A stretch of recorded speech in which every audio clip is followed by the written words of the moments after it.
We would like to start webinar considering the future of men's counseling opportunities for healing and harmony. Before we start, I would like to make a housekeeping note for inconveniences. First point, please refrain from video or audio recording during this event. And secondly, there will be a simultaneous interpretation between Japanese and English. So if you can find something like a globe sign at the bottom, you can choose your preferred language. The third point, after the panel discussion, we are going to have a question and answer session. If you have any questions or comments, please submit your comments or questions using the Q&A box. The fourth point, in case that poor internet connection causes cutoff for more than 10 minutes, the event will be canceled without an announcement. Although we make sure that the internet works perfectly, but just in case, please note that it will be canceled in 10 minutes. And please give us your feedback through a survey after the webinar because survey is automatically sent to you. Anytime, if we have time, please fill in the questionnaire. So let's start the program. First of all, I want to invite Mr. Itsu Adachi, Executive Director of the Sasakawa Peace Foundation, to give an opening remarks. Thank you for the kind introduction. I am Itsu Adachi, Executive Director of Sasakawa Peace Foundation. Thank you very much for attending this seminar in spite of busy schedule. Thank you very much indeed. In opening this webinar, I would like to express my appreciation to our co-organizers, namely Japan Men's Counseling Forum and Osaka Municipal Gender Equity Promotion Foundation. My appreciation also goes to distinguished speakers from Japan and abroad who extended significant support in preparing for this event. Since 2017, Sasakawa Peace Foundation, or SFP, has conducted surveys and made policy recommendations regarding men's new roles for gender equal society in cooperation with domestic and foreign experts on gender and men's studies. As part of this activity, in March last year, we published recommendations concerning gender equality policy of the government of Japan. One of the important proposals of ours is expansion of men's counseling services and training of gender-sensitive male counselors. This is part of our proposal. And we at the foundation believe that now is the time that to advance this activity further, and we took the first step by launching Otokokoro-net, a website for men's counseling support in collaboration with the co-organizers of this event. This portal site is up and running since April, we thought it's a good time to consider the future of men's counseling at this juncture. This is why we organized this webinar today. I am looking forward to listening to the speakers today, but before that, allow me to share with you this foundation's views on gender issues. The SPF has long been working on gender equality, and particularly since fiscal 2017, we explicitly uphold empowering women as our priority goal. We are reinforcing our effort across different programs centering around the Gender Investment and Innovation Department we set up. As part of this activity, we have what we call Men's Studies Program, and we make proposals regarding men's new roles for gender equal society. This is recognized as a unique and rare program that focuses on men. This is my understanding. That said, you may wonder why we are supporting socially advantaged men, or you may say it is outrageous to support men who may be perpetrators of DV or domestic violence.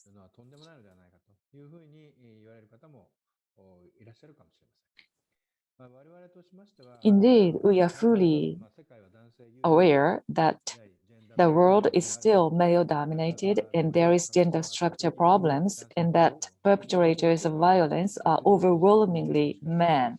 Yet, we believe that it is imperative to the realization of gender equal society that men get involved in gender equality endeavor and men themselves change. So I hope you take it not as support to men, but support to promote men's engagement and their transformation. In our view, men's counseling is one of very effective means to achieve our goal and achieve gender equal society. From that perspective, I hope that this webinar will be an opportunity for better understanding and learning about men's counseling for you. The SBF will continue this endeavor going forward. In closing, I want to reiterate my appreciation to the speakers and everybody in attendance. Thank you very much. From this point onward, I will be serving as your moderator. As Mr. Adachi said, this program is implemented as a part of a men's study, so I am in charge of that study as well. First of all, I'd like to explain to you briefly the purpose of this webinar. As Mr. Adachi mentioned, men's involvement, men's engagement and change, through which gender equality would be promoted. That was the overall purpose. And this project began about 4 years ago regarding men's counseling. The Kyoto Sangyo University professor Ito assisted us greatly. The third gender equality basic plan was formulated by the cabinet, and in which this point was incorporated, but it is not fully implemented. That is the impression that we have. Now, the reason what triggered me to come in contact with men's counseling is that together with Professor Taga of Kansai University, I visited Europe and Asian cities, and I came to know Shafa-san and Patrick-san, who are the speakers today. It's not simply the men's counseling who have problems. Through the counseling, the men individuals could change. There is a possibility, and a real situation faced by the men should be grasped very clearly so that it could be capitalized in the policy formulation. We found a big potential there. In Japan, Professor Hamada and other men willing began men's counseling more than 25 years ago. It was something quite epoch-making. However, the counseling time was very limited. Sometimes the counselors in short supply, they are so fatigued.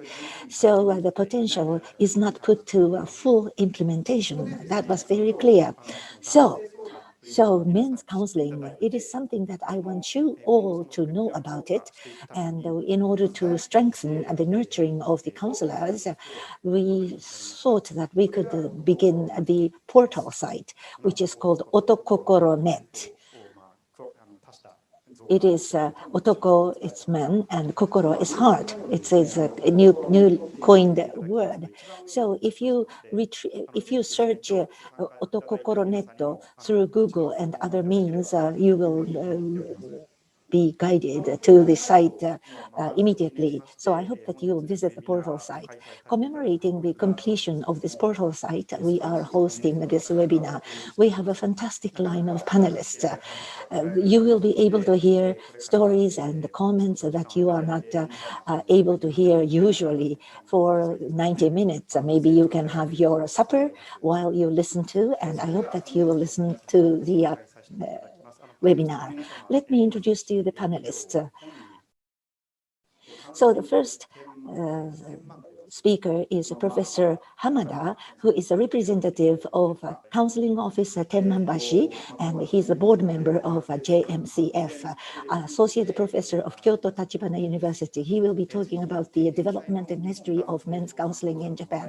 Next, the panelist is the representative of JMCF and the clinical psychologist, Mr. Michihito Fukushima. He will be talking about the actual field work, practical work, and he will talk about the challenges that he is faced with. The third panelist is Ms. Yoko Tanaka, who is the leader, Planning and Coordination Division, Osaka City Gender Equality Promotion Foundation. The men's counseling unit usually is established in local municipalities. Ms. Tanaka has played a leading role in Osaka City in such programs. So she will be talking about the role played by the municipalities in men's counseling. Today we have panelists from overseas. We have experts who have the wealth of knowledge. First, the men's counseling has developed over many years. In overseas, there are various approaches tried in considering the men's counseling in Japan. I think their experience would be of good reference. First, from Hong Kong, the certified registered social worker at Caritas of Hong Kong, and he is working for more than 20 years on men's problem. He'll be talking about the situation faced by the men in Hong Kong as well as the men's program. Lastly, but not in the least, we have a panelist from Berlin, Germany. For many years, he is implementing the men's counseling, and he is the co-founder of the Berlin Father Center, Mr. Eberhard Schaffer. He will be talking about the men's situation in Germany, as well as knowledge that he has gotten from the implementation of men's counseling. He will share his knowledge with us. Now, without further ado, so much is for the introduction. I will ask Professor Hamada to start. Thank you very much for your kind introduction. The other day,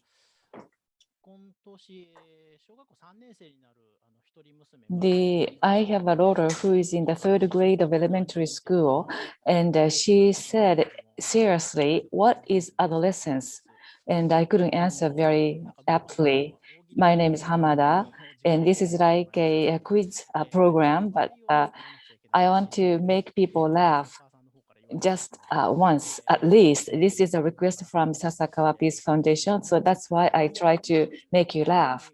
But in any case, in this way, I am a father, and on a day-to-day basis, I encounter problems. I have problems, but at the same time, I am offering Daddy Cafe or Papa Cafe to actually learn more about the actual states of mind of fathers. And actually, including that, 27 years ago, including the preparatory phase since 27 years ago, I have been involved in men's counseling activities. I wonder why I started such an operation, because I was only in early 20s. So in any case, today I would like to talk about men's counseling that we are offering, in what way it came about, and also what is our philosophy in doing this activity. Let me share the screen now. First of all, we have a hotline for men in distress. This is the name of the telephone counseling that we launched 26 years ago. And this is Japan's first hotline where men counselor listening to men client. Actually, in the beginning, we are focusing on the perpetrators of DV. So that was the starting point. However, back then, domestic violence or DV, that word or phrase was not at all recognized by Japanese people. Therefore, we expanded the scope, and any kind of distress or problems that men could tell and share would be the target of our service. Although the time was limited, on a voluntary basis, we started such a service. And after that, in the beginning, we were wondering, maybe no one would call us because this was the first time attempt. However, we have been receiving calls every day. We have 2 hours on Monday night and 4 or 5 calls we have been receiving on Monday night for the past 26 years. And from the beginning of 2000 or so, the municipalities are starting their own men's counseling services. So Osaka City example will be shared today. regarding men's counseling service, and several municipalities have asked us to serve as men's counseling partners, and we have been entrusted by many municipalities providing counseling. I think there is a potential demand still, but around the country, 70 to 80 such services are available. However, in many cases, they offer service only once a month or so, not every day. So I hope that, I think that such a service needs to be expanded. So in order to make it happen, we organized the Japan's Men's Counseling Forum, which Mr. Fukushima is going to talk more about today. Now, the who are men covered by our service. Mainly, we are targeting heterosexual cisgender, the heterosexual cisgender. So a person who is registered as man and who identify as a man. Therefore, sexually majority is our target, but these sexual majority have not been intended as a recipient of support in many years. When we started this service, we had many counseling service targeting only women, but not men. That's why we started this service. Social structurally, still our society is male dominated. However, it doesn't mean that men who are living in male dominated society don't have any problems. And some people want to be very masculine and want to show it off, and some men are forced to do that in our society. So men themselves are facing problems. They are featuring their own hands and feet in such a mindset. Therefore, in order to address such a problem, from where do we start men's counseling? So I think that would be a good segue to the explanation of a philosophy. In Osaka, Men's Liberation Study Group was launched in 1991. And there, among men, they talk about their experience and feelings.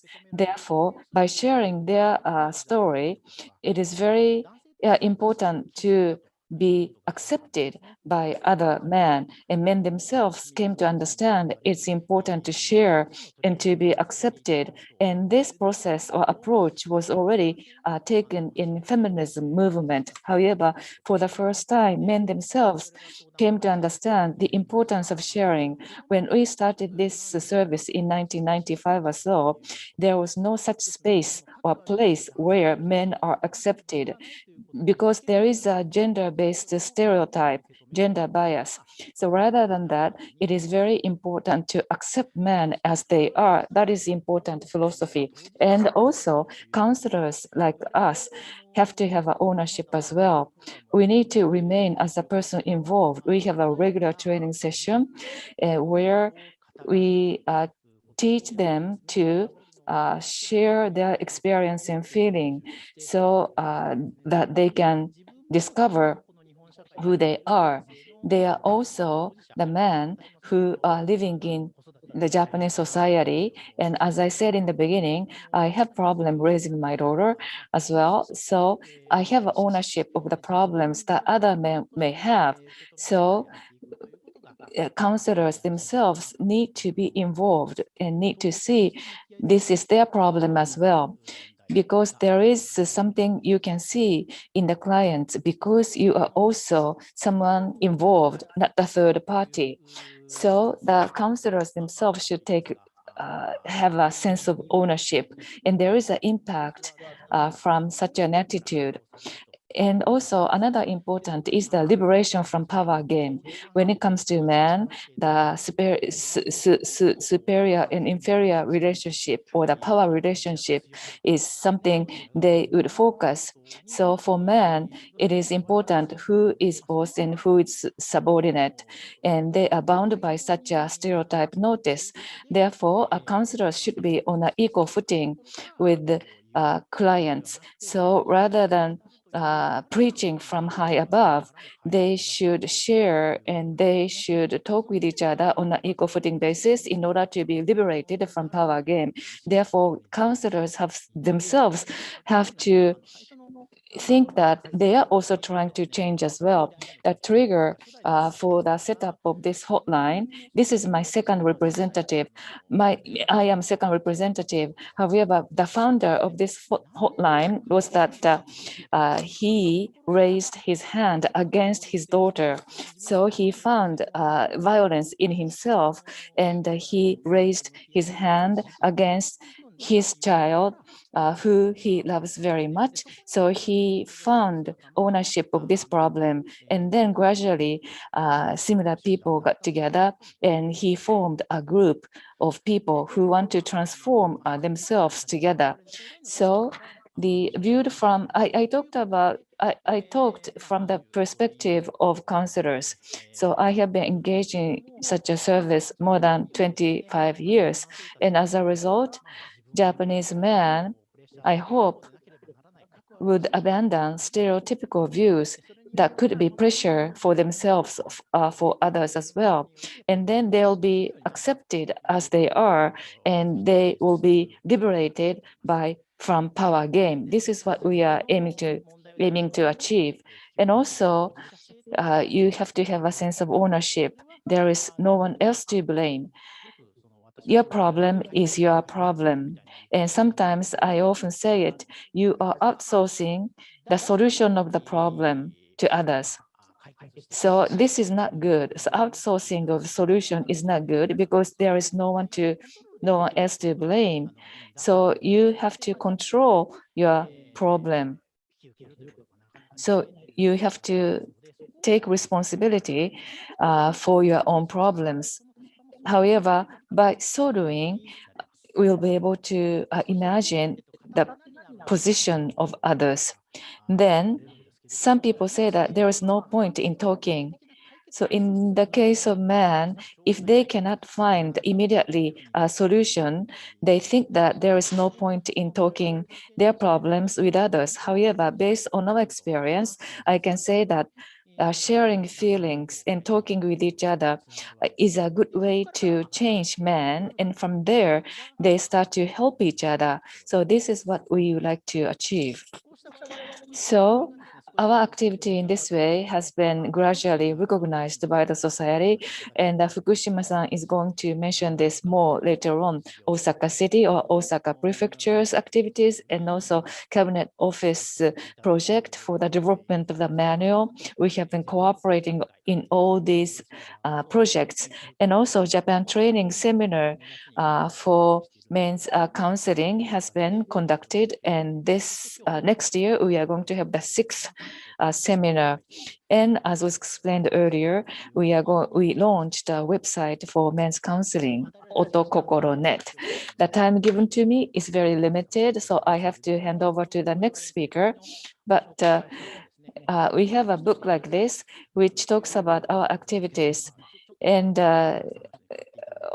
for a book of this kind, it is selling very well, and we are now reprinting this book. Thank you.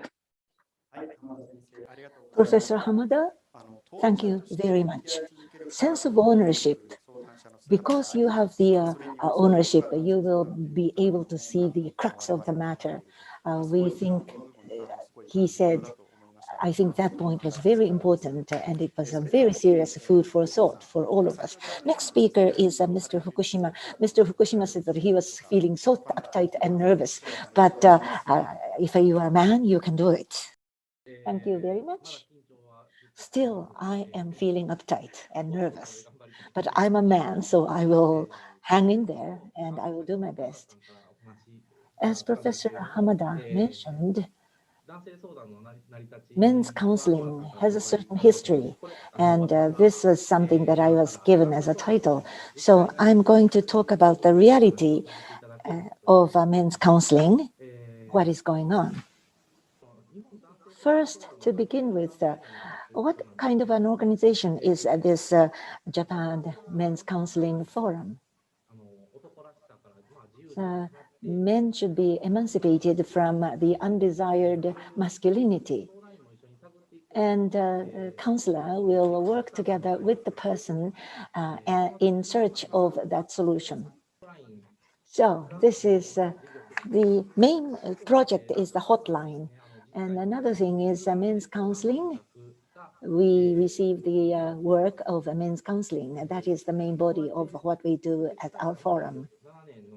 So we have the history of 27 years, including the preparatory phase. So we became a juridical person. We are nurturing and training the counselors. We organize seminars and courses. And this time around, we want to propagate the culture of men's counseling. So we are doing some projects to propagate that. What kind of counseling do we receive? What kind of consultation do the people come with? Please refer to the materials at hand. So Hotline has a certain character for many years. A lot of consultation and counseling is regarding sex. For example, the gender and your physical gender and your mental gender may not agree in your one person. So they come up with their issues. As a man, I like men, and that is some of the counseling that is sought. Next one is regarding the personality and character, as well as the philosophy to live, the thinking about living.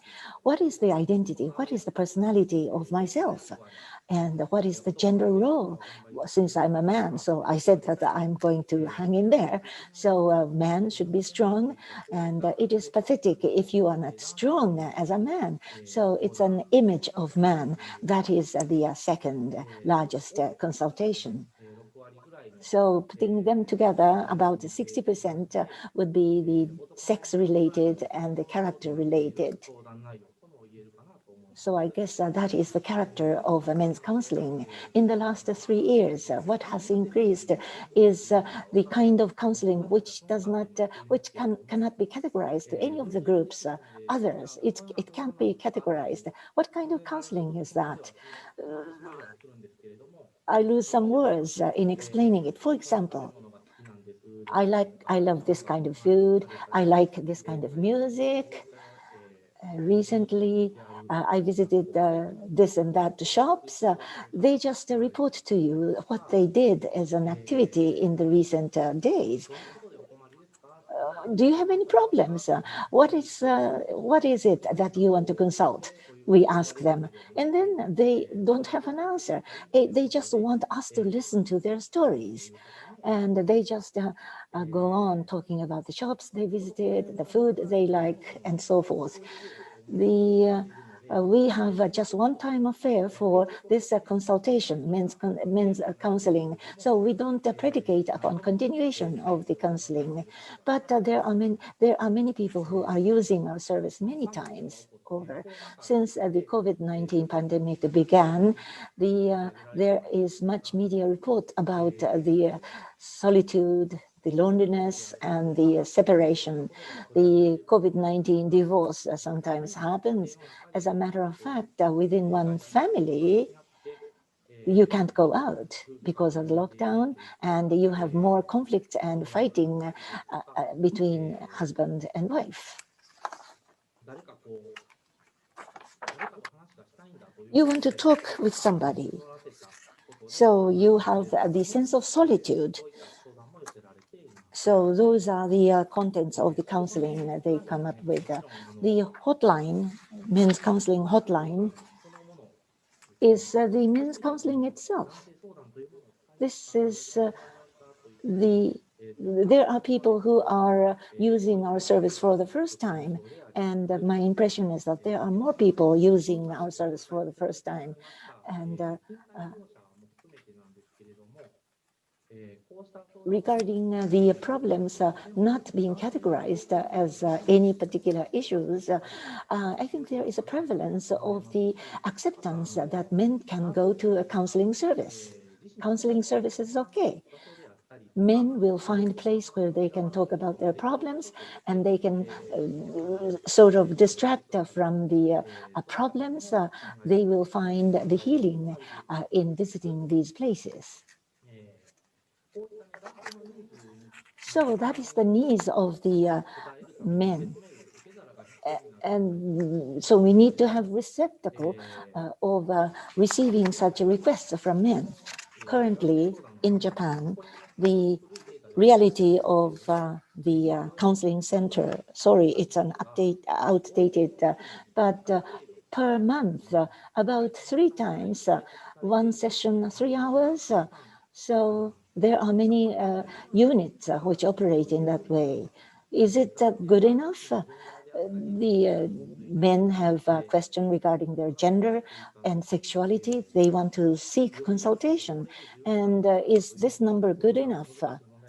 I think it's a difficult question for us to digest. So there are scattered around units of consultation, and then we need some bridging activities connecting these scattered around consultation service centers. So that is why we have started the portal site called Otokokoro-net. So we want to provide support. So the entities should register as the supporting entity. They can do the public communication, and they can have the public communication about the projects they are carrying on.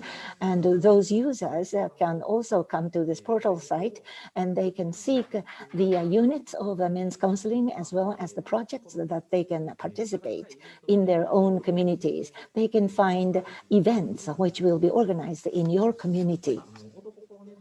Otokokoro-net has a men's counseling network. There is a network. So men's counseling related counselors would share information using that network, and they can get connected with each other. So this can be the foundation or a base unit for connecting these counselors, providing men's counseling. Last point is that regarding Otokokoro-net, operation is done mainly by our forum, but today's organizer, Sasakawa Peace Foundation, is also helping. So I would like to express my gratitude for their support to Sasakawa Peace Foundation. Thank you very much for supporting us. You have organized this webinar.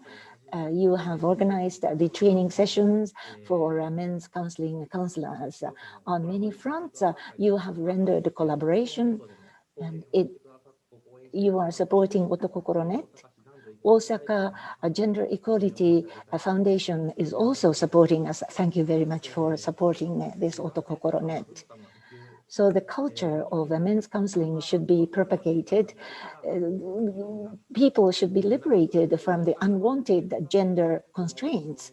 So to that end, Otokokoro-net can play a positive role. I'd like to work to that end. Thank you very much for your listening. Thank you very much. Fukushima-san, thank you very much. You did very well. I think you really expressed yourself well. The frequency of men's counseling monthly 3 times, and per session 3 hours, it's too little. I think it is too little and too short. Now, next I will go to Ms. Tanaka. Please, floor is yours. Good afternoon, ladies and gentlemen. Yoko Tanaka is my name. How do you do?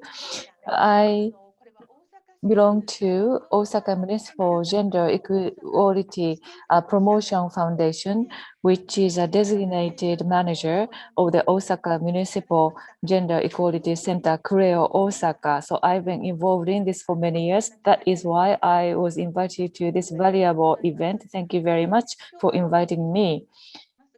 So this is only one of the centers, but I would like to talk about the practice of men's counseling at Kureo, Osaka. This is one example of one center in Japan. So this shows the men's counseling offered by Kureo, Osaka, and earlier it was mentioned that the time available was not very long. And in the case of Korea Osaka, on Friday, every Friday, we offer telephone counseling and face-to-face counseling. And it starts at 7 p.m. to 9 p.m. And on the third Sundays of a month, from 11 a.m. to 5 p.m. This started in 2004. And you can see graphs here. Pink shows a telephone counseling, blue interview or the face-to-face counseling. And we have about 300 requests every year. And the counselors have been Mr. Hamada and Mr. Fukushima, so the members of the Japan Men Counseling Forum. In 2020, under COVID-19, we received record high 327 requests for counseling. So the content of counseling is as follows. The hotline for men in distress. This is a private sector activity in Korea. Osaka is a public institution. Therefore, sex or gender-related content doesn't come very much. So in 2020, the interpersonal relationship, married relationship, and the way of living of. So these are the mainstay contents. So because this is a public institution, perhaps the threshold is quite high. So that's why we see different tendency in terms of the content of counseling. This is our information booklet. Every year we talk about what the men's counseling is all about, and we try to communicate what the men's counseling is. 324 cases we received last year. As information, we provide data. Every year, at the workplace or the marriage relationship or the way of living, on these issues, we request many requests for counseling. So since I am given this valuable opportunity, the message from me is as follows. Korea Osaka has been organizing in Japan training seminars for men's counseling. This is a nationwide training seminars. Then why is it that Osaka Korea, it is only one Osaka institution, could organize training seminar for nationwide audience? Let me explain the background. As Mr. Ueda of SPF said, we had the third basic plan for gender equality in 2010. This was formulated by the government's cabinet office. And in this basic plan, there was a new item included in the gender equality and children. Thanks to this tailwind, we received a tailwind for men's counseling. Tailwind meaning that we are able to receive a budget. So we are given a budget. Therefore, in Osaka City, we were able to hold men's counseling training seminars. And then Osaka Prefecture,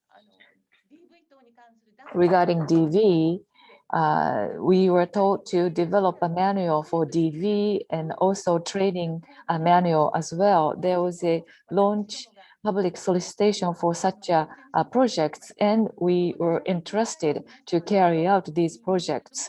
So together with Hotline for Men in Distress and another organization called Kansai Psychological Counselors Association, therefore we are able to offer around the clock 24 hours a day telephone counseling service.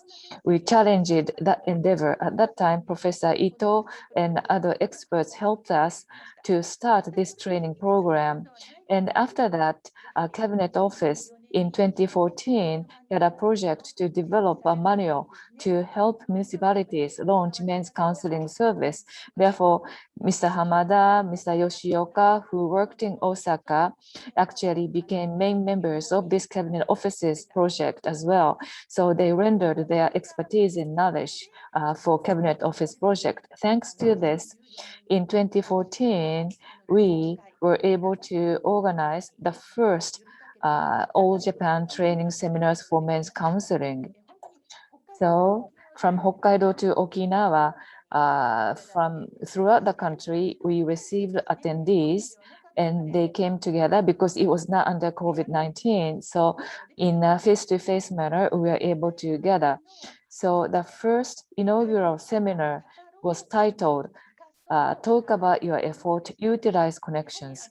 So isolation is not good, and men's counselors are isolated. So we wanted to create a loose network through this All Japan seminars. So as a result of such a continued efforts, maybe that resulted in the establishment of Otokokoro-net. Thank you. And this time around, although this is one center, one of many, but the role of such a center is not limited to the men's counseling. It covers broader counseling duty. So the individual counseling is of course very important. However, we shouldn't end there. From there, we are able to see more challenges and problems. They should be turned into operational projects. By turning such captured needs into operational projects, and also by utilizing the fourth and the fifth cabinet office gender equality policy, which is supported by Sasakawa Peace Foundation, we are able to see the next steps to follow by turning the needs into operational projects. And also actually this gender equality center is also providing not only counseling but also seminars and a hub of information as well. We have a research department as well. Therefore, the counseling on one hand, we can see the needs into projects by utilizing other functions offered by Gender Equality Center. So I think this is the role to be played by this Gender Equality Center. What you see on the screen is about Papa Cafe and Daddy's Cafe. The next speaker from Germany is going to talk about Daddy Cafe today. But in our case too, those parenting father, how are we going to reach out?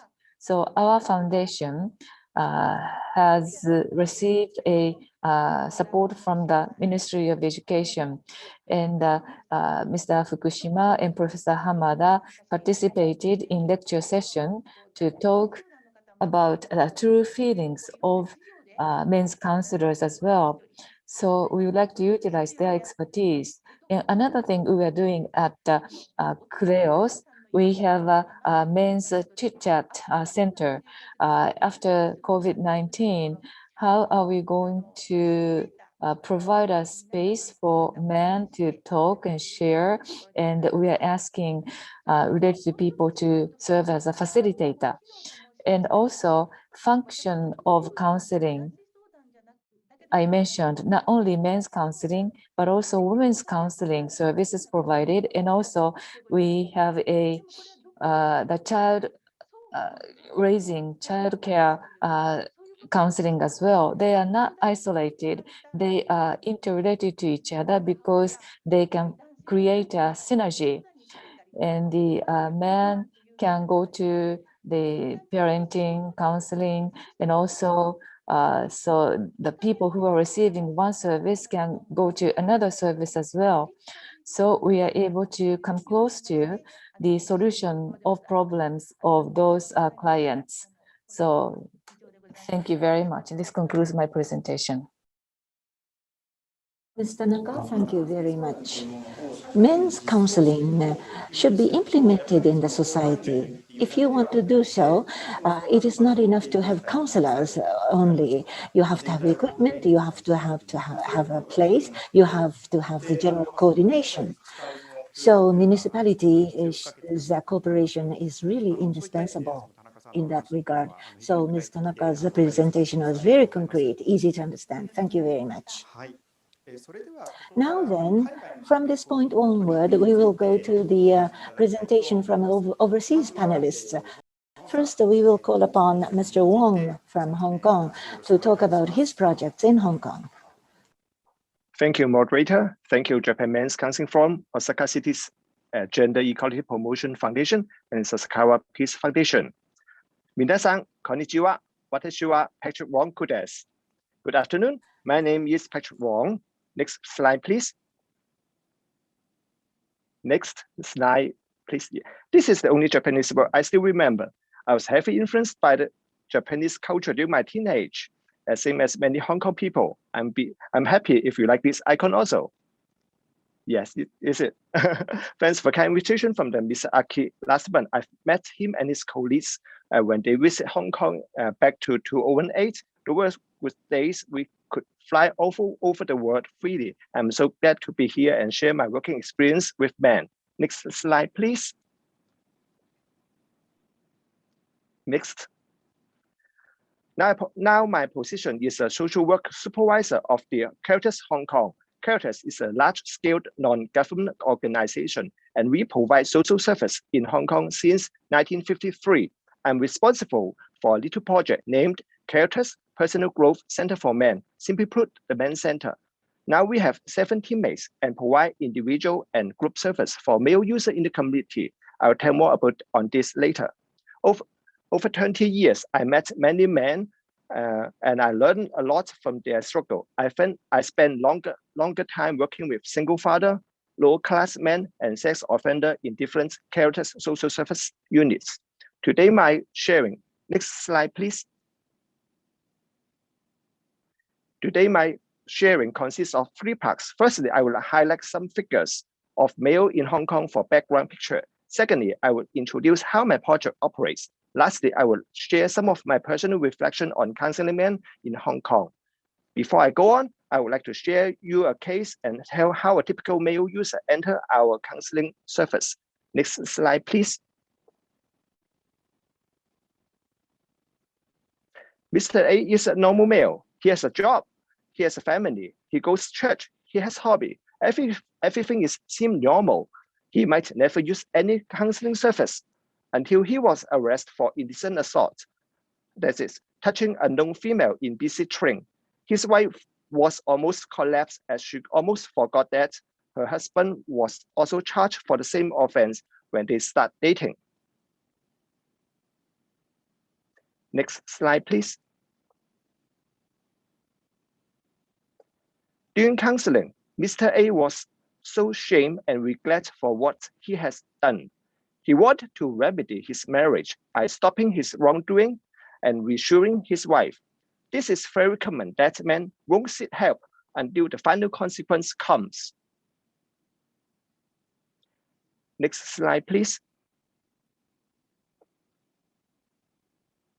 Mr. A told me that he has sexual arousal when touching a known female and fantasized that she welcomes. He described that his marital sex life was boring, and he rarely raised up the issue. Mr. A has dilemma that he should not ask for more from his wife because she already too tired in taking care of the family. Besides, he also had hidden anger towards his wife from not responding to his sexual fantasy. Mr. A habitually suppressed his feelings, as many men did.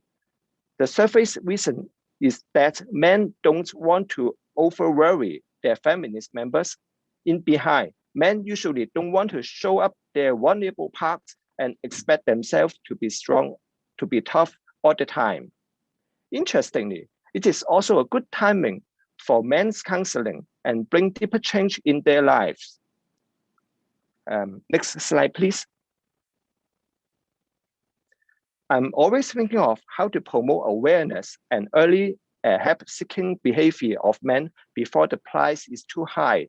And we are developing a pilot tool and wish to increase the sense of self-care among men.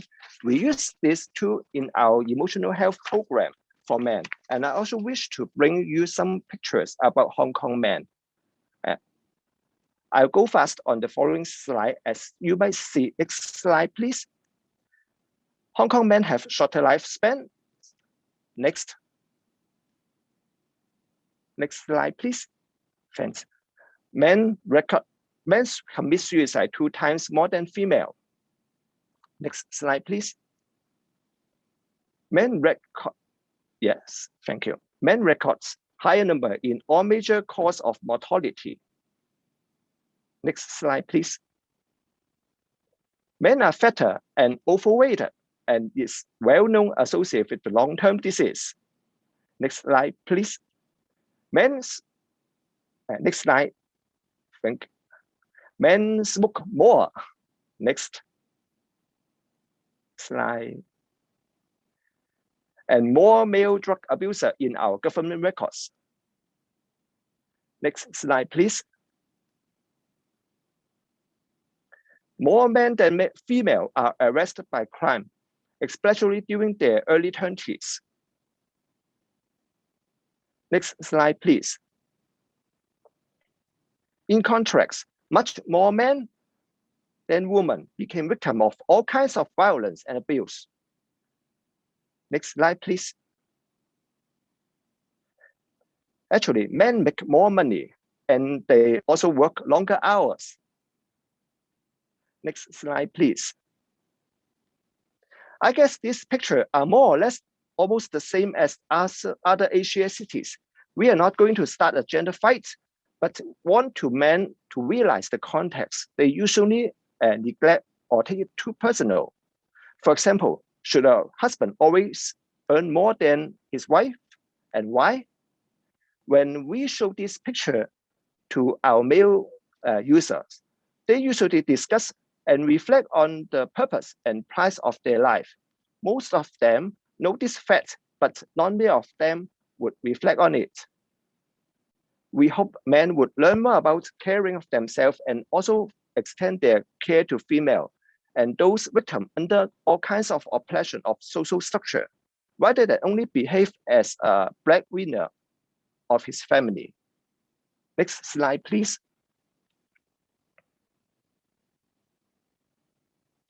Now I would like to introduce our service logo.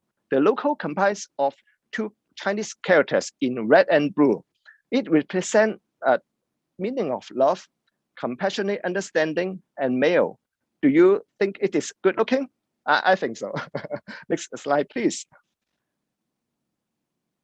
This is the picture taken at our office reception areas. Caritas Personal Growth Center for Men was founded in 1998, and we used to focus on social functioning of male family roles.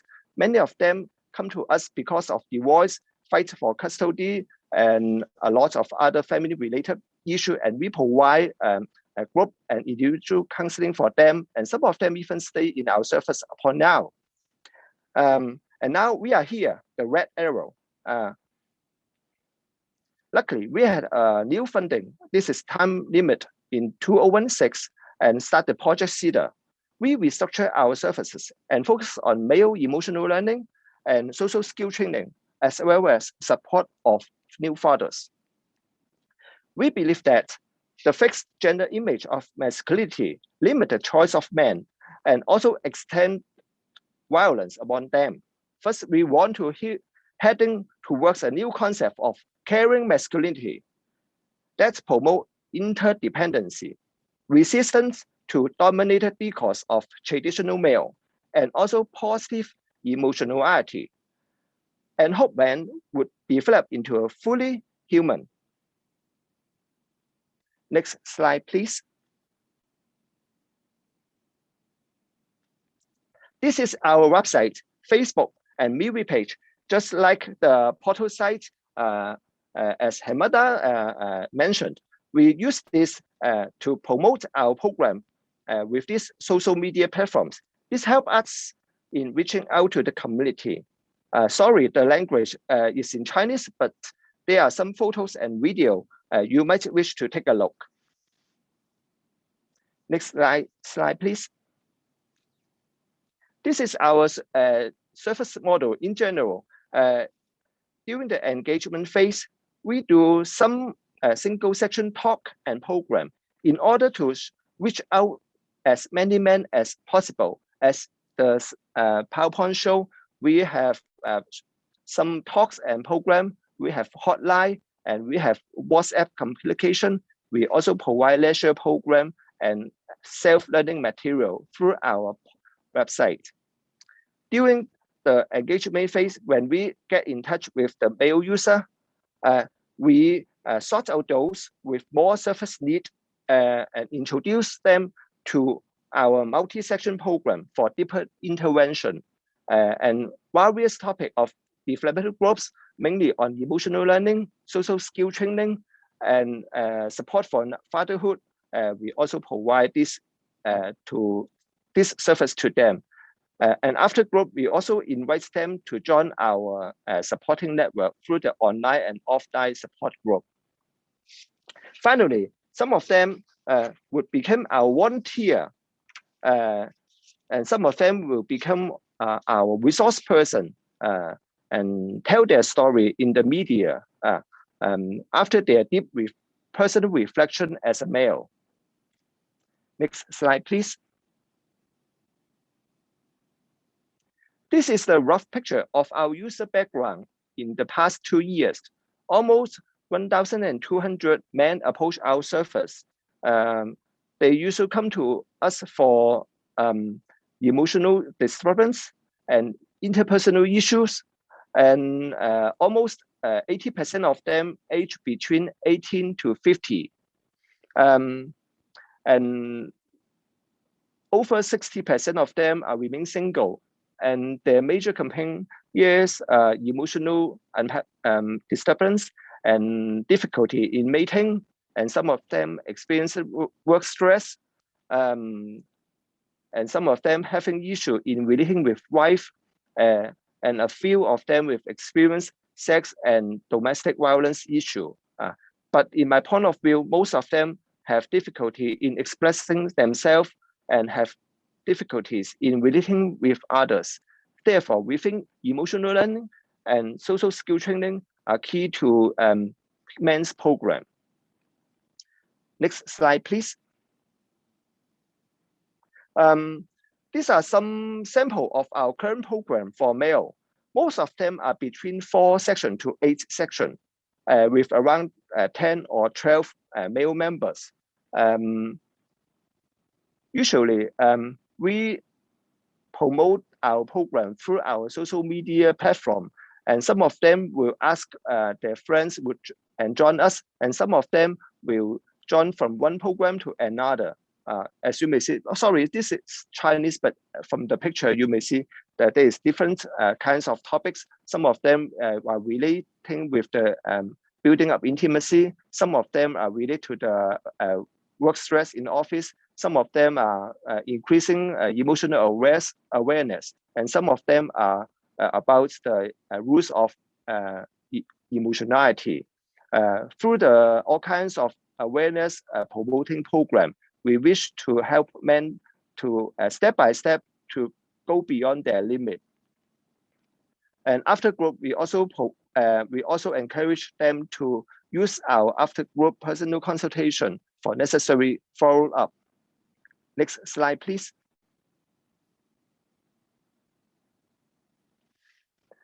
Now we have 3 service focus. We promote emotional and social skill learning in order to build up sense of men's caring. And finally, we hope to bring change in masculinity. We discovered that emotional awareness and mindful expression of feelings are key to maturity of a male. For example, during our emotional learning program, we strike on 4 areas, such as aware of internal process. Most of men only talking about external things, political or sports or hobbies they like, but they have no idea how to talk their inner world. First, the first step, we teach them how to aware of their inner world. Besides, we also work on the inexpressiveness of male, especially where they have difficulty to describe their feelings, and they have difficulty in describe their emotion, because they inherit men should not cry, men should not talk themselves openly. This originate from the learning from their families, and some of them were from their parents' teaching.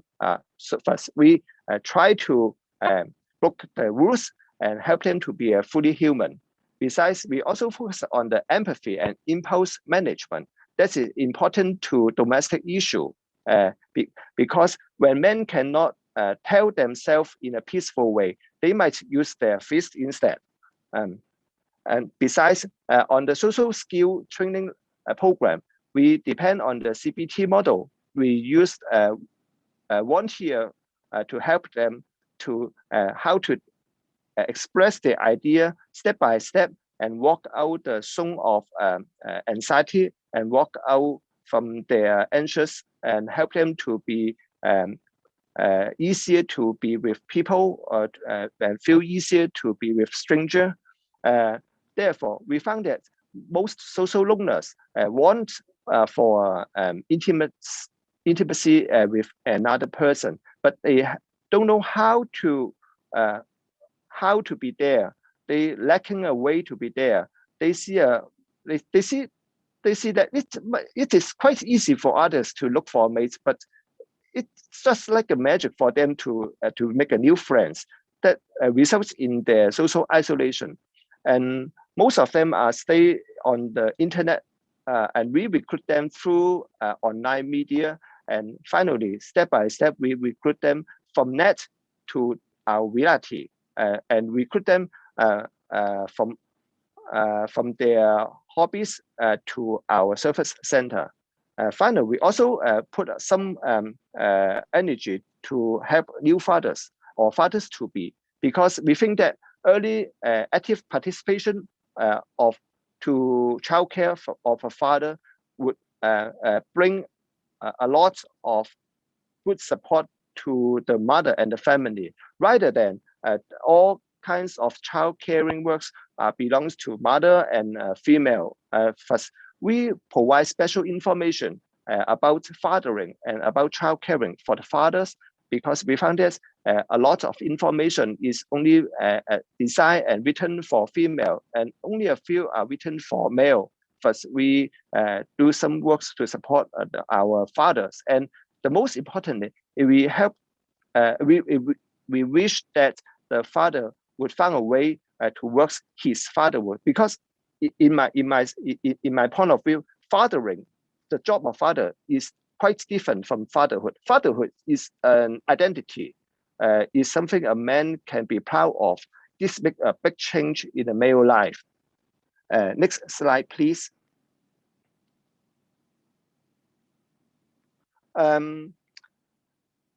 At last, I would like to share two concepts that are helpful to me in understanding men's presenting problem. We discovered that emotional awareness and mindful expression of feelings are key to maturity of male. First, I believe that most men tend to be strong all along his life. It might originate from process of family and social teachings, and usually out of people's awareness.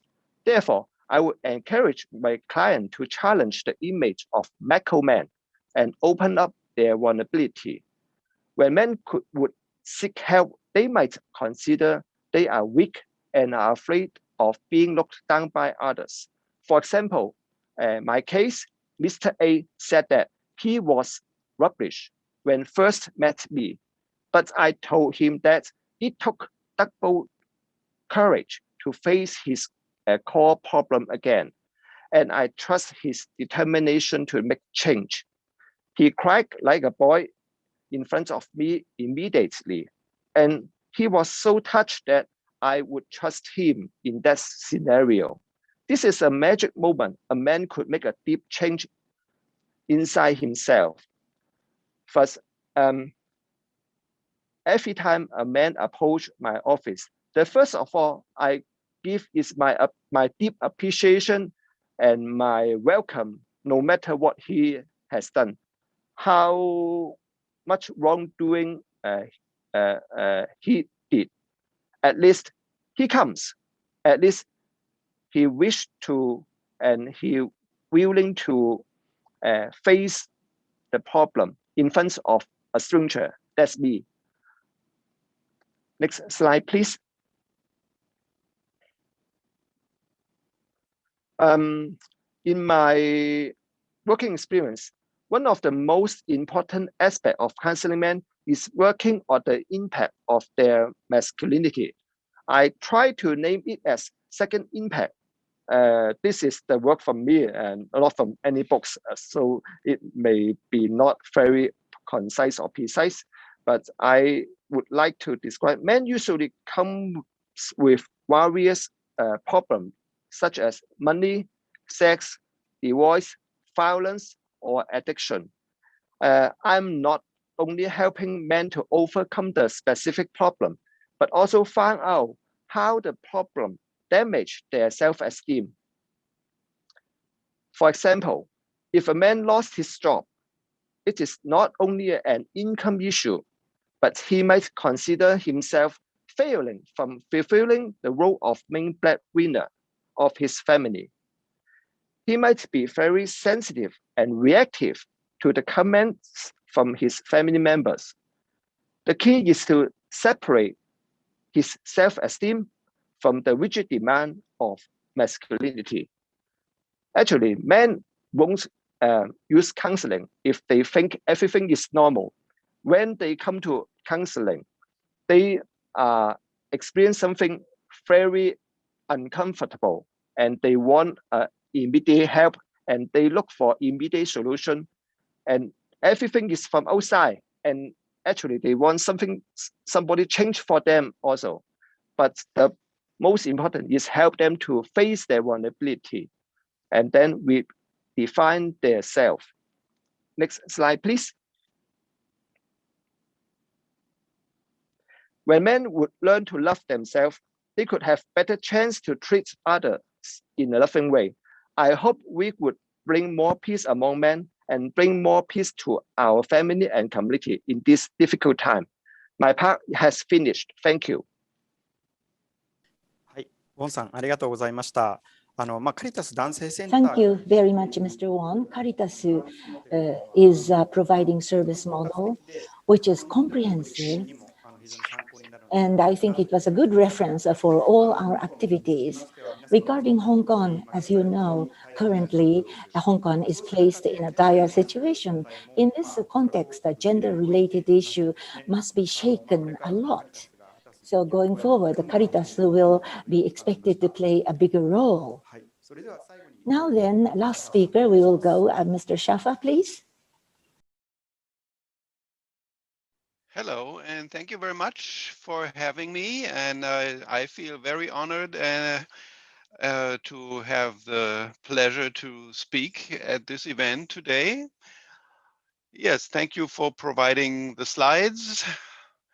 Yes, I would like to tell you something about the work that I do or that we do in the Väterzentrum Berlin, Berlin Father Center, and some related issues around fathers, families, and counseling in Germany. Next slide, please.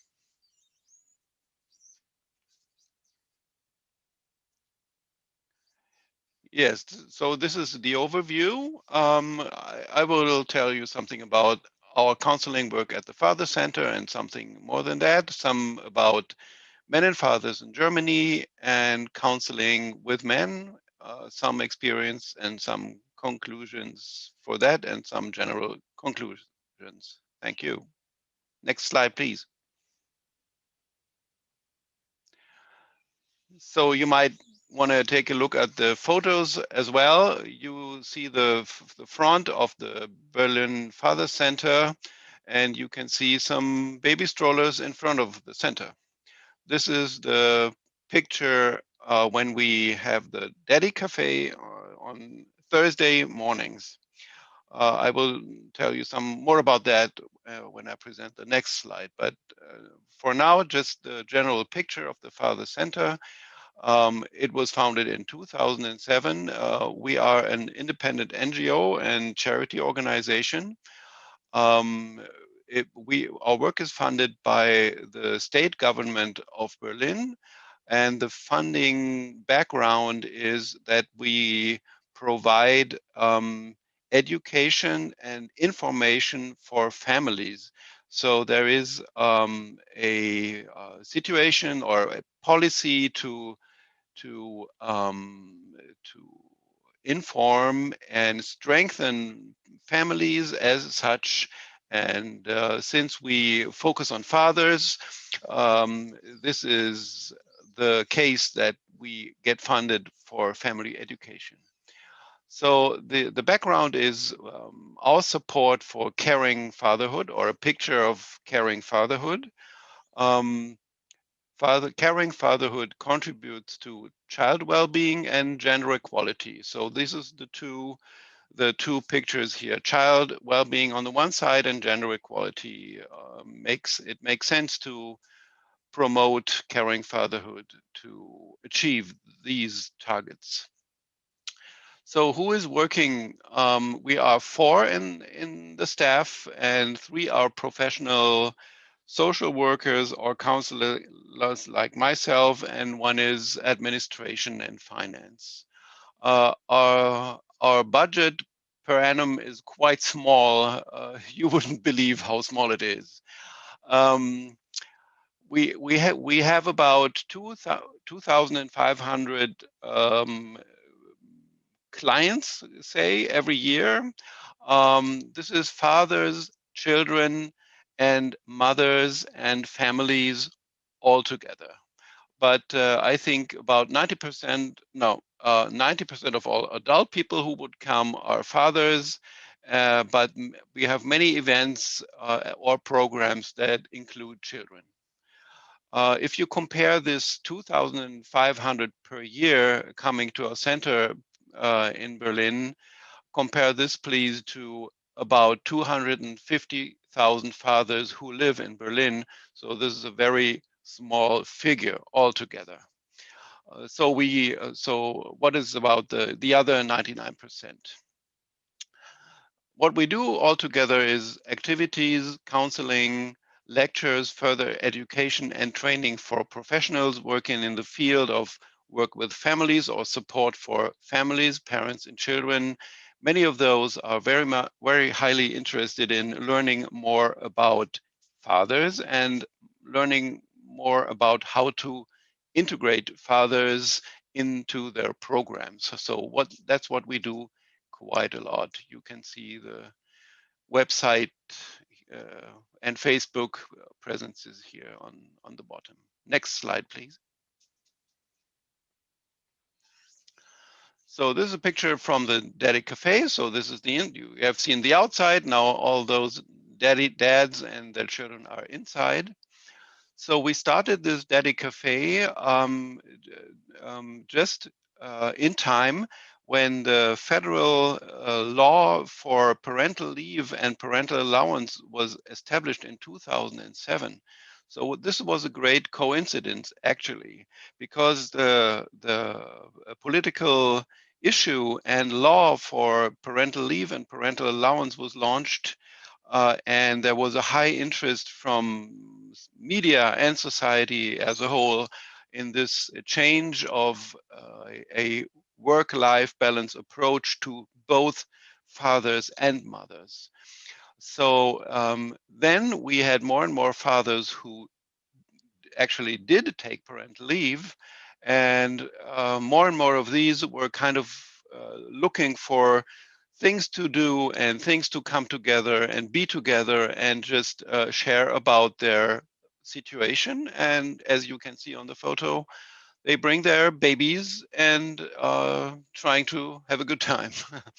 So the normal figure that we used to have actually around 8 or 10 dads. Sometimes there were even 15, but our room capacity is quite limited. So during pandemic, we had to close it down, and now right in this month we are coming back and reopen the Daddy Cafe. Next slide, please. So other things we do is on the left picture, you can see myself in a training class for fathers to be. We established that also in 2007. And the most interesting part, I think, about this is that we go to hospitals where babies are born, and those classes will take place there. This might be similar to Japan or Hong Kong or other industrialized countries that in these days, fathers will be present at birth, and they will go together with their partners to the hospital and have a look at the facilities. And having this opportunity, we can say we have something for fathers to be in this hospital. There is a 3-hour class for informing future dads about everything that has to do with being a new father. So this is not a baby in my hands. It is a doll, so to speak. So this is for training. Beyond that, we have outdoor activities, weekend activities for fathers with their children, and this is a very easy entry approach, actually. Mostly it is something about experiencing outdoor nature, being outside and learning something about that. And this is connected with fathers being together with their children and fathers connected with one another and their children. And this is just about sharing life as a father and taking care of children. And as other speakers have said, we have the phenomenon, as you said, many partners of those fathers who participate, that those are the mothers of the children, will be the persons who will first contact the father center and register their partners for our activities. Yes, this is quite interesting and is important, and it is very important for the approach. How can we reach fathers? And we must take into account that their partners are very important entry figures. Next slide, please.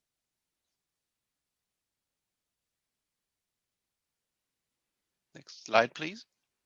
Thank you. So this is our core topic today, counseling. So I'm in charge of the counseling for men and fathers, mostly fathers. I have about 600 counseling sessions per year, or it's more than 600 actually. I think last year it was around 700. And as other speakers have said, during the pandemic, the figure is going up. It's not going down, it's going up. And beyond that, we have legal advice. We cooperate with lawyers, and many times the counseling issues are around separation and divorce. So there are legal questions involved as well. And they get the legal advice in another section, so to speak. Coming back for a second to the pandemic situation, during the pandemic situation, I changed all the counseling into online counseling, into video-based counseling, and I can say that this works quite well. There is a lot of advantages in video counseling, actually. One is very easy. Fathers, clients don't have to come to the father center. They can just talk with me from their workplace or from their homes. So that makes it even easier to be involved. So talking about what questions or issues fathers have, the main topics are how to maintain good life with your children after separation or divorce. Those fathers don't want to be disconnected with their children, and they don't want to remain as weekend only fathers or every other weekend or even less days or contacts with their children. So their question is, what can we find out and create as good solutions as well for our children and for separated parents here? Yeah, so, and also communication with the ex-partner is involved. So this means how can we lower conflict instead of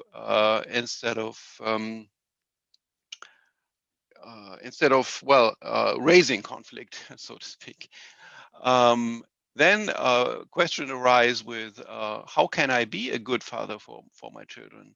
In a separation or divorce situation, I find that many fathers, for the first time, when they since they have become fathers, think about what it is really like to be a father and what makes it important. So we quite often talk about these questions. So if we extend counseling from like more than 3 sessions to 4, 5, 6, 7, 10, this might be the turn towards therapy. And so in therapy, we go into deeper reflections of the situation, the backgrounds, and maybe the lifelong background of this specific father that to some extent caused the problems that he's now facing. Next slide, please. Yes, so what we find is that talking and communicating about these fathers' issues help as such. Fathers would say, I have not talked about being a father. It was just the case. And now in a difficult situation, I'm trying to find my voice. Talking with me or other counselors creates very quickly a good amount of confidence. So in the counseling process, clients will more and more open up and talk about their deeper feelings and issues. And the rating or the amount of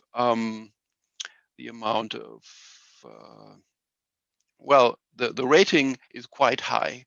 So just as an example, what a basic issue might be, like a citation from a father, he would say, I do a lot for my children, I do take responsibility, but still I think I'm not as good or I'm not as important for my children as the mother is.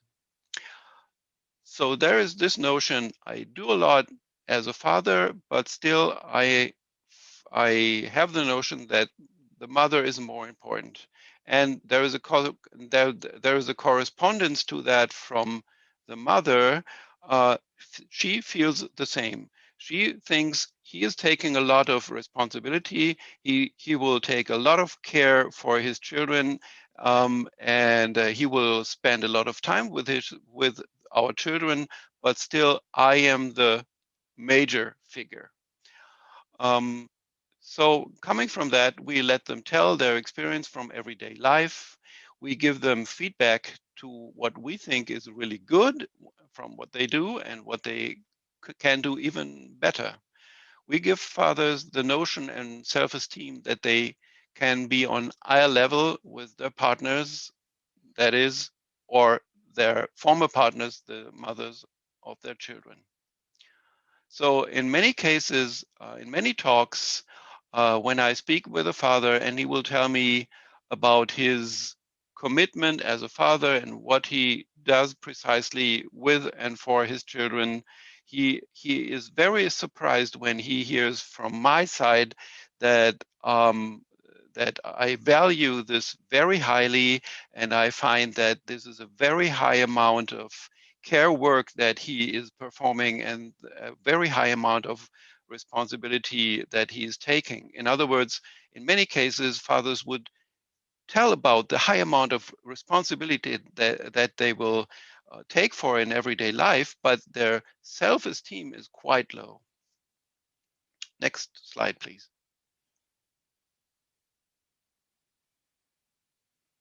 Next slide, please. Thank you. So another conclusion from my counseling work, men and fathers, they don't ask for help. They don't use the word help. they say, I would like to talk about something. Even if it comes deeper, they might ask for support or they value support, but don't use the word help. The threshold of coming into a counseling situation is quite high. But as I said earlier, once somebody is coming, he is eager to come back. Once the threshold is taken, well, it is taken. And most of all clients who would ever enter the Father Center will recommend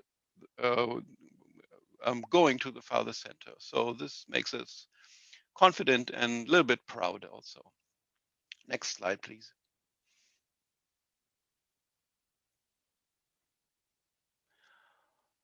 So beyond that, I go a little bit into the wider scale of counseling in the city of Berlin and in Germany as a whole. Counseling institutions for parents are familiar for providing professional advice for parents and couples. So any parents facing difficulties or having questions are in a way invited to come into professional counseling settings. But most of those parents who will be the first to have contact into those institutions will be women. So from our side, it is just the other way around. In Berlin, we have 24 counseling centers for parents and families altogether. And the Berlin Father Center is just one extra, so to speak. Yeah, so the last bullet point here, new approach after divorce counseling. What I mean by that is that nationwide institutions, there is a national research and policy center for families and young people, and they are at this moment creating a new guidelines for counseling in the situation of separation and divorce, because it becomes more and more into the horizon that this is a very important issue. In other words, up to now, the family setting, father, mother, child setting is still more and more seen as a stable surrounding, and the factor of separation is not yet in focus enough. So the future will be more looking more towards divorce situations. Next slide, please. Having a look at men and fathers in Germany. What is very important to men and fathers in Germany is the issue of work-life balance. There is a general attitude and picture that fathers want to take responsibility for their families and children. And the picture is that earning and caring for children is two sides of the two faces of the same medal, so to speak. Both is important. We have a divorce or separation rate of about 40%.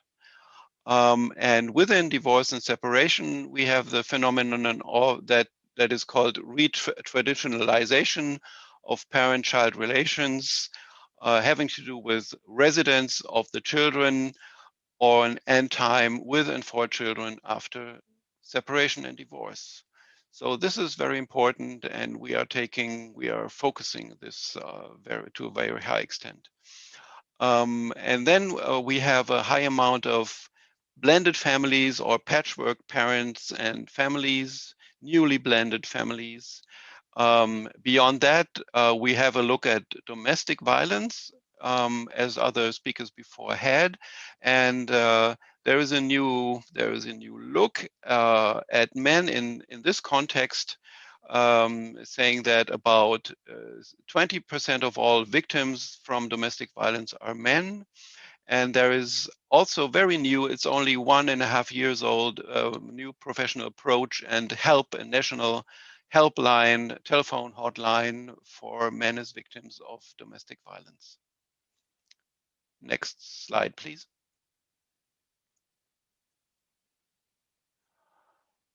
So just having a general look at Germany, we have about 82 million population. Germany is the largest nation in the EU. The gross national product is about 45,000 US dollars last year.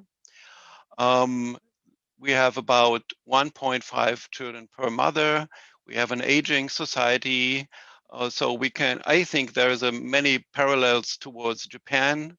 And the socio-economic situation these years is the economy and the everyday life is getting more and more digitalized. We have a high amount of immigration into the country, and this situation creates has us face the danger that we will have a heavy division into winners here and losers there of this this economic development. So in other words, parents, fathers, mothers are trying to find their ways in this situation. What is the family model? We have working fathers, working mothers. But we have the full-time working father and the part-time working mother. Before they have children, most women will work full-time, but once children are there or one child is there, they will reduce to part-time work. And this causes a tension between attitudes and the reality of life.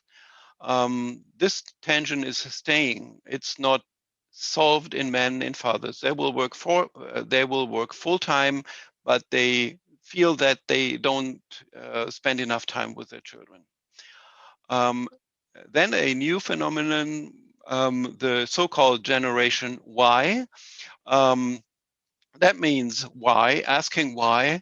Working and earning is not first priority in life for a growing share of young professionals, male and female professionals. So they will more and more seek a lifestyle that is not dominated by work, but that has a healthy or good balance of work and leisure, or work and family, work and other fields of interest and other fields of engagement, so to speak. Okay, I had the rest of this slide, so next slide, please. Now coming to conclusions. What is a man, or what is a father? I think we should see men or fathers as social units. They get their ideas and attitudes and also tensions and the decisions that they have to make in context with other people, with close people, and the closest people is the partner.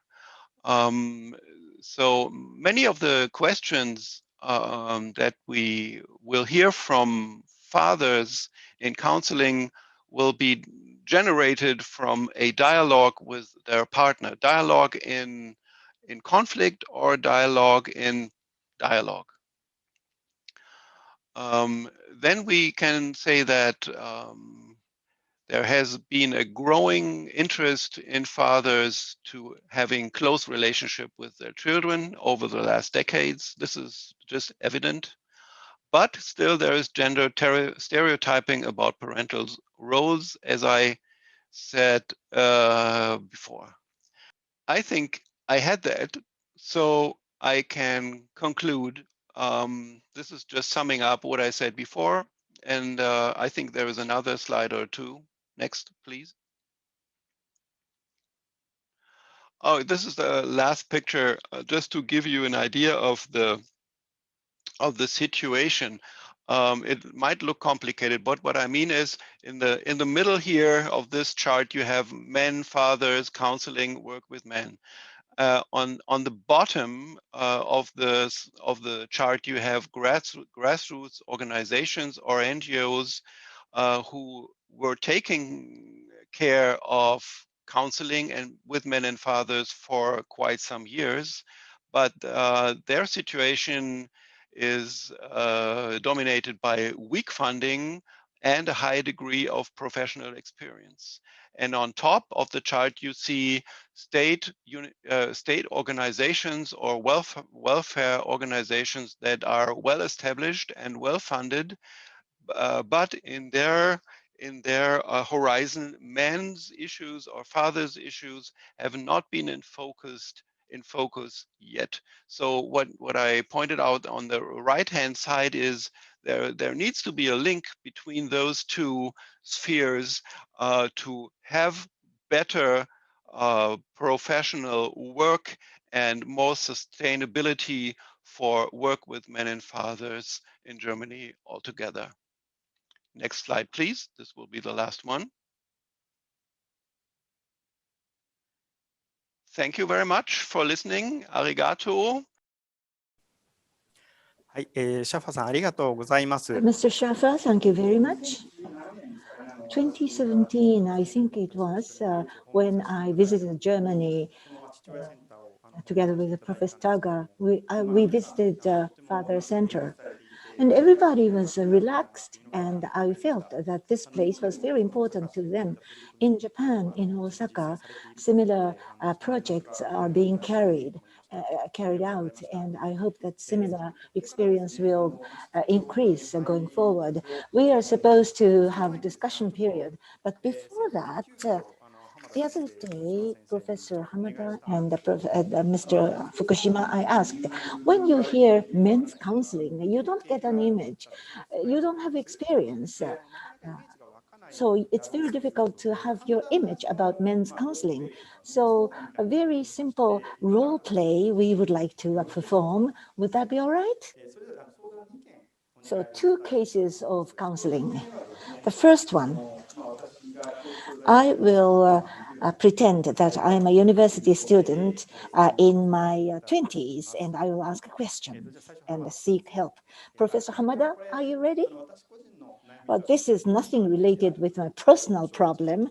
I hope you understand that this is not my personal problem. In order to create a better reality, we will turn off the video, and we will just converse in voice. We will begin. Phone ringing. This is the hotline of men's counseling, no mistake? Well, actually, I am a student of university. Can I ask for anything? We will keep the secret, so whatever you want to counsel. Actually, at the university, I have a girl that I like. But the girl doesn't show any interest in me, so it's my problem. So my problem is that when it comes to women, I think they love masculine men. Follow me and I'll look after you, that kind of macho men. I think that is the type that girls like. How can I become a masculine person? I'm not a masculine person. How can I be a man-like man? How can I become to be popular? Can you tell me about it? Well, the manly man, women actually like masculine men. Do you think so? Yeah, I think so.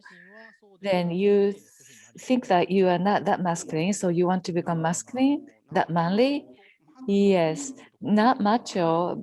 Actually, from I was a child, I am not macho. Physically, I'm not macho. I'm not very big. Then you want to change. You think you have to become more macho, more masculine. That's what you think? Yes, that's right. Because women want to see macho men, right? Well, so the girl you like thinks you should be macho, Well, I haven't asked her directly, but I think that is a tendency you see among women, right? They prefer macho men, right? But I was surprised to know that because there are a diversity of women. There are various kinds of women, right? There are various kinds of preferences among women, right? Well, I don't know. I don't think so, because my friends say that macho men are more popular among girls. So that's what I thought. Then I don't know. Is that the case? Well, I think that depends. That's a preference of each different person. So if you like a girl, and you have to know what kind of man she likes.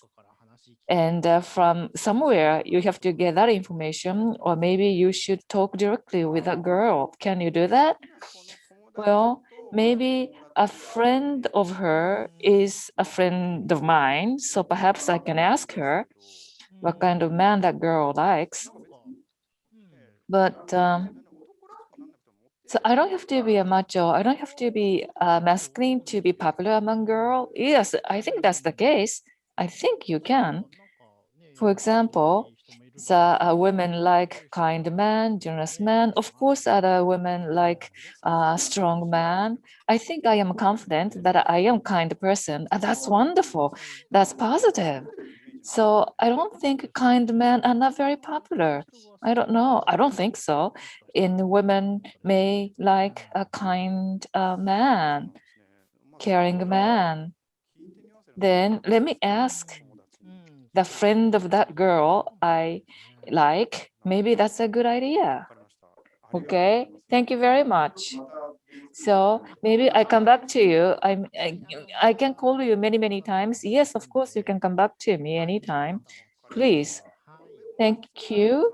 And can I talk to you, the same counselor? Well, counselors take turns. Therefore, the next time it doesn't necessarily be mine, but maybe you could seek different opinions from other counselors as well.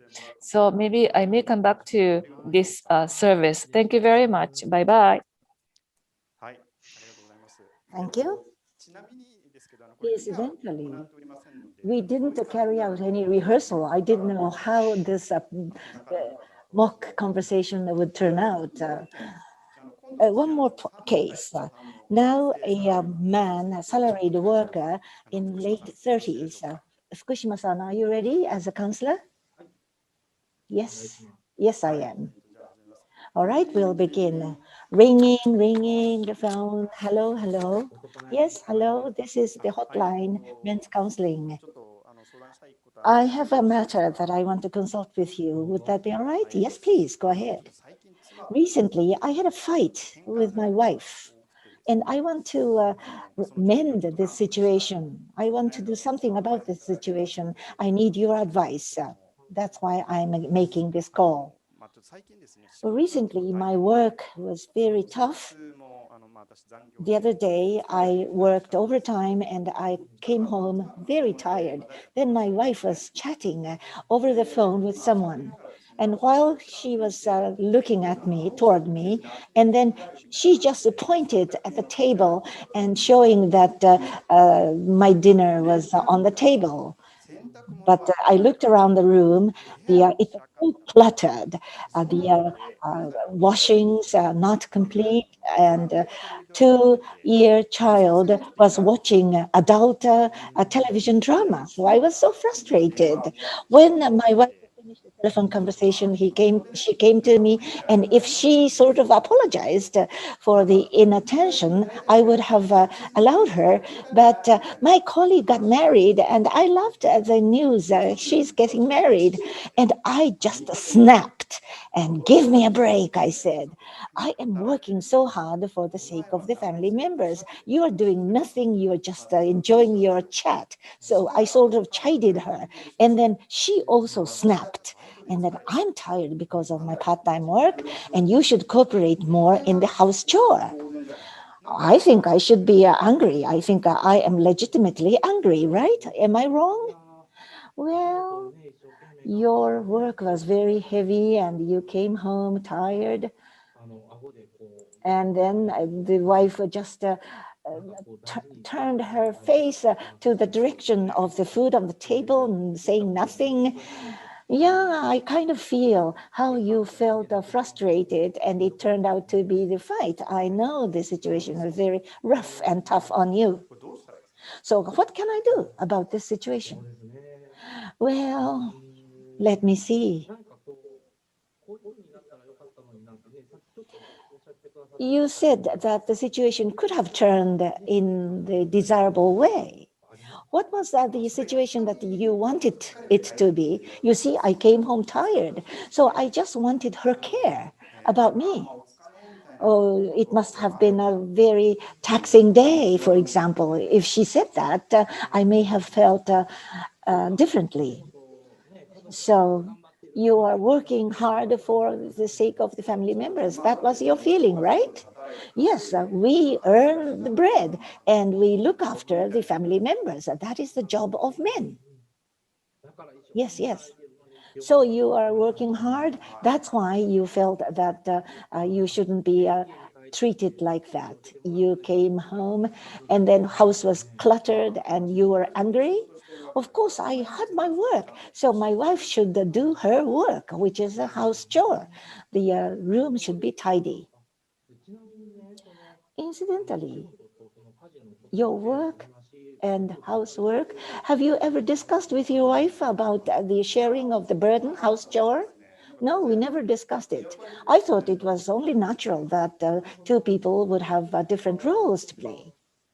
Why is that right? Then mutually, you want her to be like that, and she wants you to be in another way. So expectations could not be so mutual. Well, I don't feel it was betrayed. I was betrayed, but sometimes I feel like I'm talking past one another with my wife.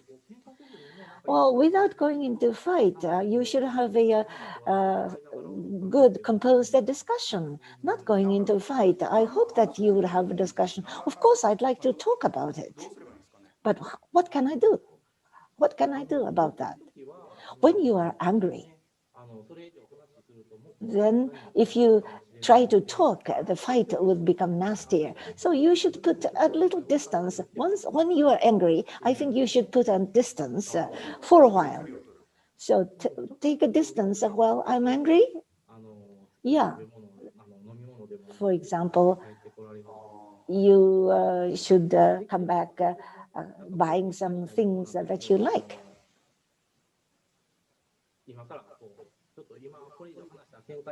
So I shouldn't talk more because I will go into fiercer fight. So maybe you should sort of propose something different. So at the moment of frustration, you just go out of the situation, right? Once you go into a fight, then you will say this and that for the sake of fight. It is just it's a waste of precious time. To be honest with you, it's not that I want fight. So without fight, if that is possible, that is the best solution. Now I see, I understand it. Well, I will try this putting distance for a while, and I may come back to you for another counseling. Thank you very much. Thank you. Thank you. Mr. Hamada, Mr. Fukushima, were there any relevant points? So we don't have much time, but can you briefly explain the salient points? Professor Hamada, please. Yes. I think we are running out of time. We didn't have much time for this counseling, so I had to wrap up in a short time. However, important thing is to listen to the client very carefully. The approach that I used earlier is what I do frequently. I pretend that I was surprised to know what the client said. For example, the man has a gender-based stereotype, like masculinity is internalized. For those people who think masculinity is to be taken for granted, I can't outrightly say that that is not good. So I cannot deny that kind of value sense But I just say I am surprised to hear that, but I express I have a different opinion very softly in order to bring this person to a notice. Thank you very much. What about you, Mr. Fukushima? Which side is correct? Which side is right? That is not something that we should make any reference to in the conversation. Right or wrong, if you are engulfed in right or wrong discussion, the discussion will not go into anything deeper. In terms of feelings, it's difficult to focus on feelings. Why such an anger came about? That should be the focus of my asking questions during the conversation. Another thing is that when you are in a heated up situation, you will experience something that you don't want. So you should sort of settle down. And I think we should take more time in prolonging this conversation, but because of the paucity of time, we had to come to conclusion artificially. It was very interesting. I was wondering what would turn out in this conversation, but conclusion was not in a very strange way. So, and we can have discussion period. There are so many questions which came to our site. We can't respond to all questions. I will pick up some of the questions. Firstly, which one I wonder? The skill of the counselor or the quality of the counselors. What is the current state of affairs?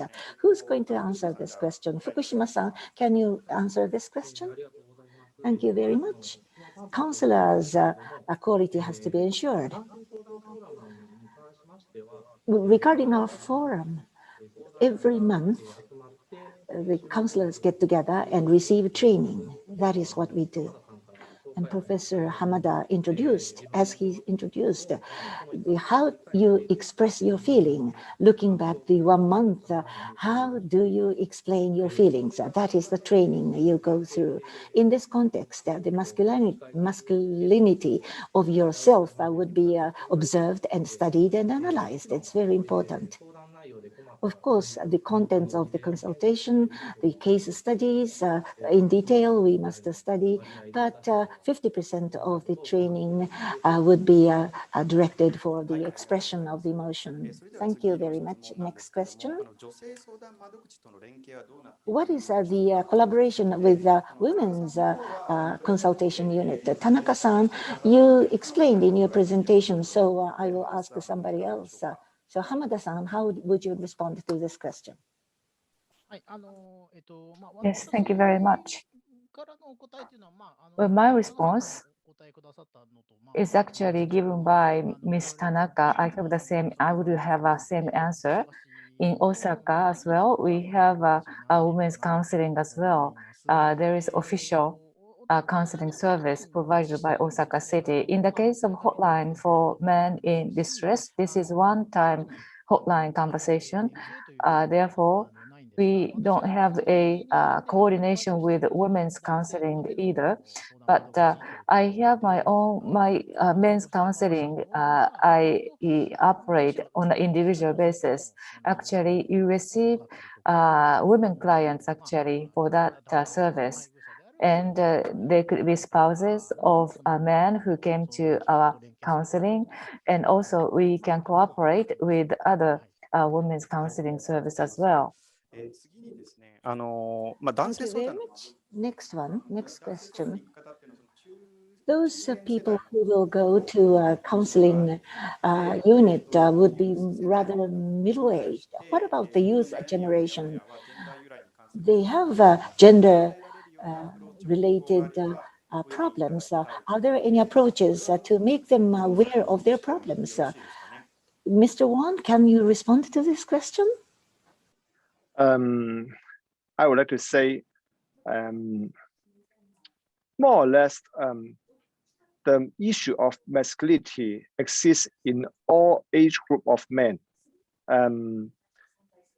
Last week, I organized a group consists of those men in their early 20s and some of them in their retirement age, but all of them have the same theme, such as they don't know how to express themselves, and they don't know how to relate with female or relate with their family members when they are depressed or they are feel frustrated.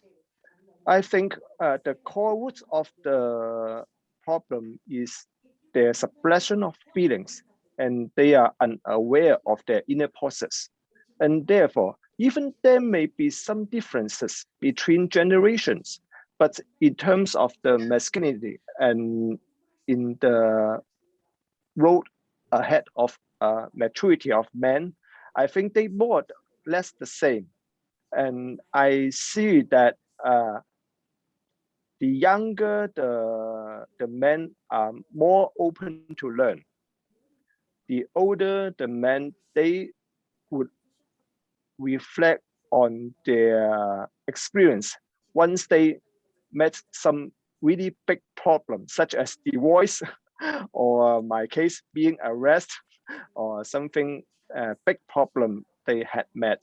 They would be more open up to explore their inner world. This is my general picture. Besides, I would like to tell another difference is I remember, I'm not sure which speaker has told about the generation Y, or Y, is it Sherpa, right?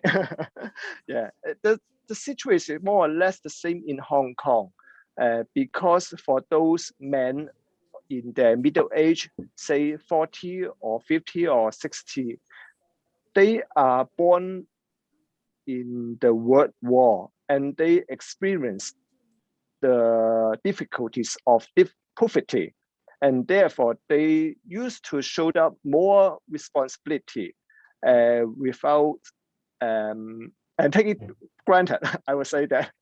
And for those younger, I say, or in teens or early 20s, they tend to be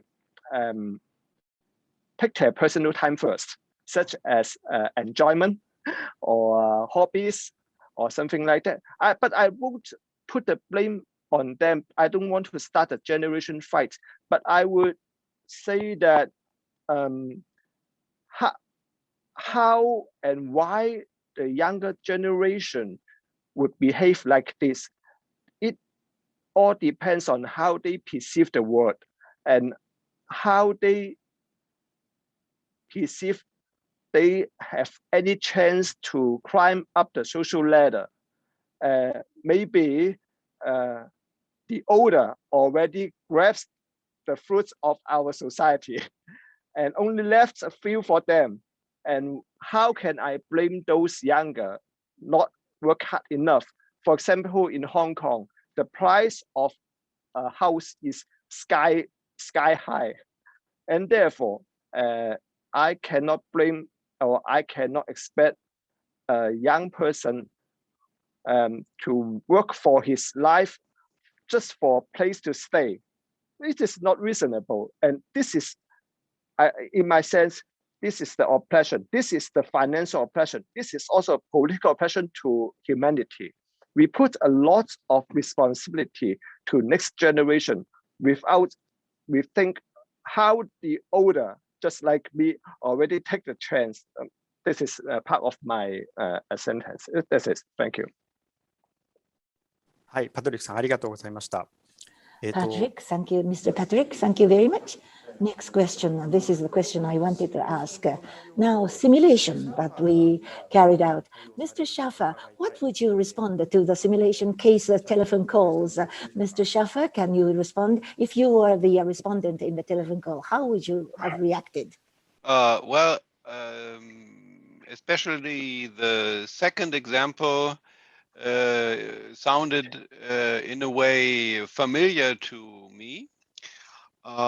This could have been an initial situation as introduced by some client or a couple client, and the first step, the first very important step, and this takes some time in counseling, is understand what is being said.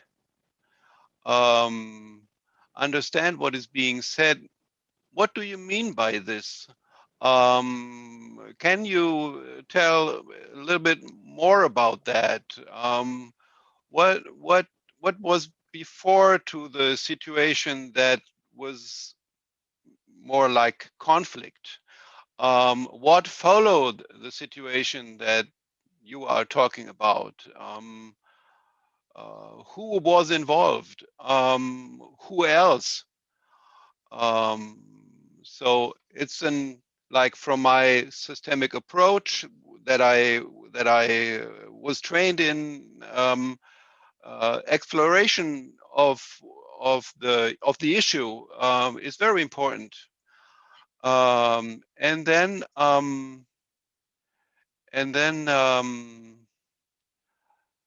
well, why is this a problem for you?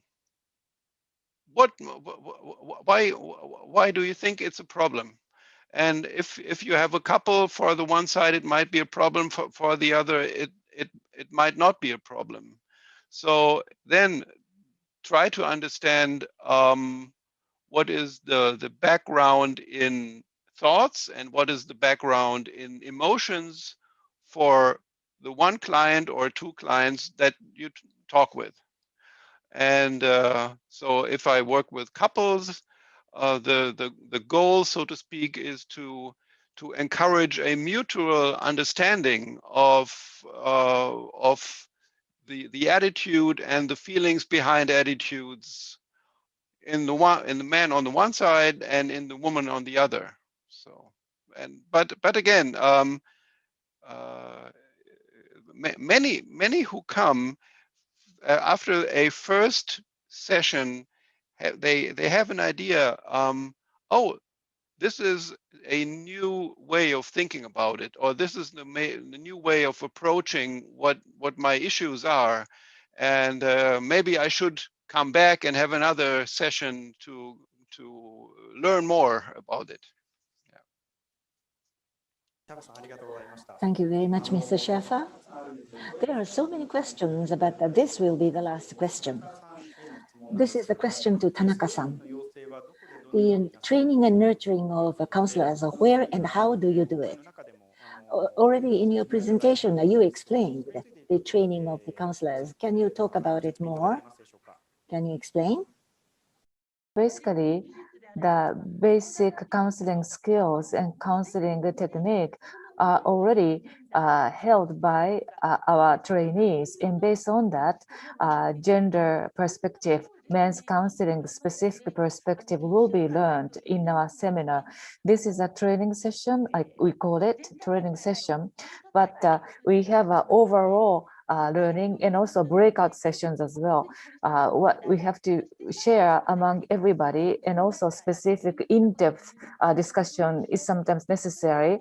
And at the end, we come together in the plenary once again to share what we discussed in breakouts.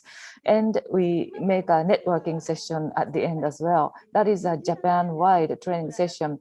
In the past, we had a 20-hour or so program in one go, but in the future, we would like to perhaps challenge such a program, but for that purpose, we need a space, or maybe we can use Zoom or online platform as well. Online platform is now available to us. By introducing such a new tools, I think we can expand the possibility of diverse kinds of seminars. So the 6th seminar will be in February next year, and this is going to be a one full day session face-to-face, so that we can share the problems they face. So, but we are going to plan for the future together with Hamada-san and Fukushima-san to plan ahead very well. Thank you. Thank you very much, Tanaka-san. We have more questions, but in the interest of time, we will end the discussion period at this juncture. This is the end of the panel discussion. I'd like to thank the panelists for participating in the discussion. With that, we would like to conclude the webinar. Thank you for your attendance.